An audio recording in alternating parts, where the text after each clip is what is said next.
2026 রক্তপাতহীন বিধানসভা ভোট করিয়ে সবার নজর কেড়েছিল নির্বাচন কমিশন। স্বাধীনতার পর এত শান্তিতে ভোট রাজ্যের মানুষ আগে কখনো দেখেননি বলেও ঢালাও প্রচার করা হচ্ছিল। কিন্তু গণনার পর বিজেপি বিপুল সংখ্যাগরিষ্ঠতা নিয়ে ক্ষমতায় আসার পরই সবকিছু বদলে যায়। তৃণমূলের পার্টি অফিস দখল করে বিজেপির পতাকা টাঙিয়ে দেওয়া, তৃণমূলের পার্টি অফিস ভাঙচুর, তৃণমূল নেতাকর্মীদের বাড়িতে ভাঙচুর, এইসব ঘটনা সামনে আসতে শুরু করে। দলীয় কর্মীদের এই ধরনের ঘটনা থেকে বিরত থাকার আবেদন জানিয়েছেন বিজেপির শীর্ষ নেতারা। বিজেপির দাবি, এইসব ঘটনার সঙ্গে সরাসরি বিজেপির কর্মীরা যুক্ত নয়। তৃণমূলেরই এক গোষ্ঠী বিজেপির জয়ের পর গালে মাথায় গেরুয়া আবির মেখে হাতে বিজেপির পতাকা নিয়ে তৃণমূলেরই আরেক গোষ্ঠীর পার্টি অফিস দখল করে নিচ্ছে, আর নাম খারাপ হচ্ছে বিজেপি। এই বিষয়ে রাজ্য বিজেপির সোশ্যাল মিডিয়া হ্যান্ডেলে একটা পোস্ট করা হয়েছে। তাতে লেখা হয়েছে, আমাদের নজরে এসেছে যে টিএমসির তথাকথিত গুন্ডা বাহিনীর সদস্যরা জনগণকে বিভ্রান্ত করতে এবং বিশৃঙ্খলা সৃষ্টির উদ্দেশ্যে বিজেপি কর্মী সেজে চেষ্টা করছে। দ্ব্যর্থহীনভাবে বলা হচ্ছে, বিজেপি এই ধরনের প্রতারণা বরদাস্ত করবে না। ছদ্মবেশ ধারণ, ভয়ভীতি প্রদর্শন বা আইন নিজের হাতে তুলে নেবার মতো কাজে জড়িত কাউকে পাওয়া গেলে কঠোর আইনি পরিণতির সম্মুখীন হতে হবে। এই অপরাধী চক্রের বিরুদ্ধে আইনের পূর্ণ শক্তি প্রয়োগ করা হবে। বাংলার জনগণ পরিবর্তনের পক্ষে এক চূড়ান্ত রায় দিয়েছেন। অপরাধ এবং শাসনের সহাবস্থানের যুগের অবসান ঘটেছে। নবগঠিত সরকার আইনের শাসন পুনঃপ্রতিষ্ঠা, জবাবদিহিতা নিশ্চিতকরণ এবং নির্ভয়ে ও পক্ষপাতহীনভাবে প্রত্যেক নাগরিককে সুরক্ষা প্রদানে অঙ্গীকারবদ্ধ। সহিংসতা, ভীতি প্রদর্শন বা রাজনৈতিক ভণ্ডামির প্রতি কোনো প্রকার সহনশীলতা দেখানো হবে না। আইনেরই জয় হবে। রাজ্যে দুদফায় শান্তিপূর্ণ ভোট হলেও নির্বাচনের পর শুরু হয়েছে ভোট পরবর্তী অশান্তি। তৃণমূলের পার্টি অফিস দখল, তৃণমূল নেতাদের মারধরের পাশাপাশি তাদের বাড়িঘর ভাঙচুরের ঘটনা সামনে এসেছে, যার ফলে রাজ্যবাসীর মনে প্রশ্ন জাগছে যে বিপুল জনাদেশ দিয়ে নতুন সরকারকে ক্ষমতায় আনা হলো, তাদের আমলেও কি পশ্চিমবঙ্গের রাজনৈতিক ইতিহাসের ট্র্যাডিশন বদলাবে না? ভোট পর্ব মেটার পর সেই হিংসার চেনা ছবি রয়ে যাবে। যদিও ভোট পরবর্তী হিংসা রুখতে ইতিমধ্যে প্রধানমন্ত্রী থেকে শুরু করে বিজেপির রাজ্য সভাপতি শ্রমিক ভট্টাচার্য, বড়নগরে বিজেপির জয়ী প্রার্থী সজল ঘোষ সহ একাধিক নেতা হিংসা বন্ধ করা এবং সংযত থাকার বার্তা দিয়েছেন দলীয় কর্মী সমর্থকদের। এবার সেই বার্তা দিলেন ভবানীপুর নন্দীগ্রামের বিজয়ী বিজেপি প্রার্থী শুভেন্দু অধিকারী। তবে একই সঙ্গে পরিসংখ্যান দিয়ে 2021 সালে ভোট পরবর্তী হিংসার ঘটনা তুলে সাফ জানান, এবারের ভোটের পর এখনো পর্যন্ত অশান্তির সংখ্যা তুলনায় অনেকটাই কম। তিনি বলেন, 2021 সালে ভোটের পর হিংসার ঘটনায় 12,000 এফআইআর হয়েছিল, 57 জন জানে শেষ হয়েছিলেন। তিনি ইতিমধ্যে ডিজির সঙ্গে ফোনে কথা বলেছেন। ডিজি তাকে জানিয়েছেন এ পর্যন্ত এফআইআর এর সংখ্যা নগণ্য। এরপর শুভেন্দু বলেন, স্পেসিফিক জায়গায় নাম করে বলুন কোথায় কোথায় ঘটনা ঘটছে, অবিলম্বে ব্যবস্থা নেওয়া হবে। একই সঙ্গে তিনি আরও জানান, 2021 সালে 12,000 এফআইআর এর সব ফাইল খুলব, ব্যবস্থা নেওয়া হবে। বিচারপতির নেতৃত্বে কমিশন গড়া হয়েছিল, কিন্তু ওইসব এফআইআর এর কোনো ব্যবস্থাই নেওয়া হয়নি। কি বলেছেন শুভেন্দু অধিকারী, শুনবো। 2021 সালে 12,000 এফআইআর হয়েছিল, 57 জন মারা গেছিল। আপনি আমাকে বলুন number of death, number of.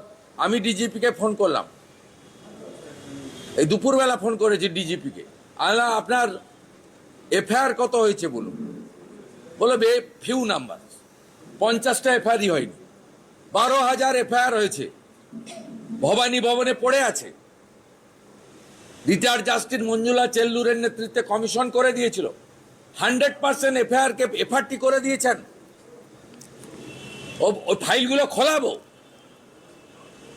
কি ঘটেছে বলুন, ইনসিডেন্ট বলুন, কোন গ্রাম কোথায় হয়েছে বলুন, বলুন স্পেসিফিক বলুন। আবারও বলছে শান্তি বজায় রাখুন। পাপীদের অপবিত্র পার্টি অফিস, যেখানে পয়সা নেওয়া হতো, যেখানে মদ খাওয়া হতো, পা খেলা হতো, নারী নির্যাতন হতো, শাহজাহানরা পিঠা বানাতো, সেদিকে কেউ তাকাবেন না। আর আইন হাতে তুলে নেওয়ার দরকার নেই।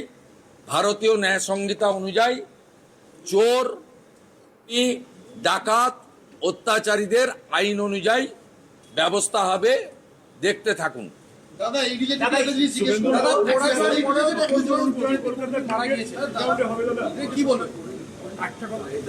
এখনো কিছু গুন্ডা রয়ে গেছে। ভারতীয় জনতা পার্টি সরকার তৈরি হওয়ার পরে দলমত নির্বিশেষে ধর্ম সম্প্রদায়ের ঊর্ধ্বে উঠে গুন্ডা দমন হবে। এই জন্যই মাননীয় নরেন্দ্র মোদীজি বলে গেছিলেন যে এখানে জঙ্গল রাজ নয়, মহা জঙ্গল রাজ হয়েছে আছে। তা মহা জঙ্গল রাজকে পরিষ্কার করতে গেলে এই ধরনের ঘটনা, বিচ্ছিন্ন ঘটনা ঘটছে।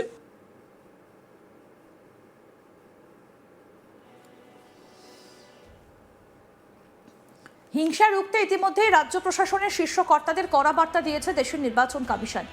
জিরো টলারেন্স নীতি গ্রহণ করতে বলা হয়েছে। প্রধানমন্ত্রী নরেন্দ্র মোদী থেকে শুরু করে রাজ্য বিজেপির শীর্ষ নেতারাও হিংসা থেকে বিরত থাকতে নির্দেশ দিয়েছেন দলীয় কর্মী সমর্থকদের।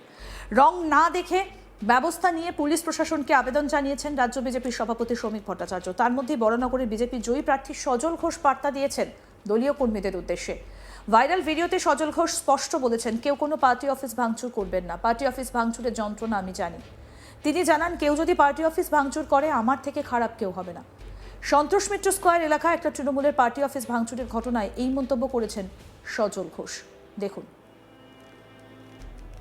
ঘটনা যাদের উপর ঘটেছে তারাও কখনো হয়তো আমাদের মন্দিরে আঘাত করে থাকতে পারে, কিন্তু সে করেছে বলে আমি করব এটা কখনোই নয়।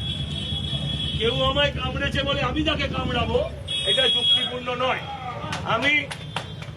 আমি আপনাদের মাধ্যম দিয়ে, আমি এই ভিডিওর মাধ্যম দিয়ে আমি ক্লিয়ার বলে যাচ্ছি, আমি প্রশাসনকে অনুরোধ করেছি, আমি প্রশাসনকে অনুরোধ করেছি কড়া হাতে এই ধরনের কাজ দমন করা হবে, দলমত নির্বিশেষে।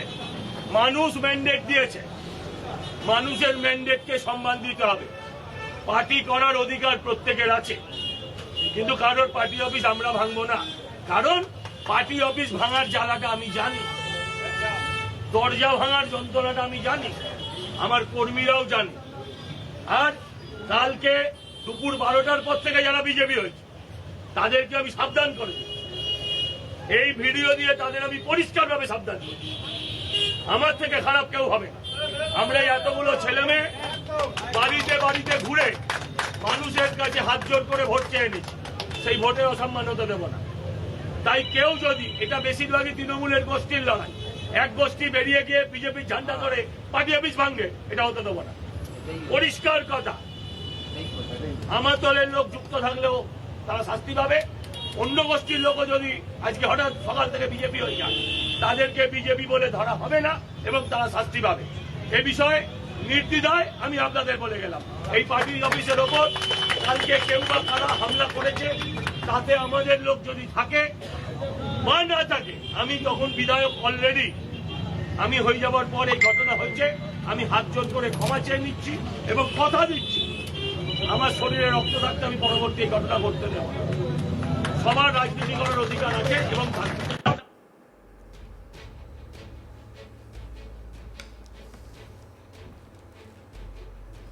আরও আপডেট পেতে দেখতে থাকুন আজ তাক বাংলা। সাবস্ক্রাইব করুন, নোটিফিকেশন পেতে বেল বাটন অপশন প্রেস করুন।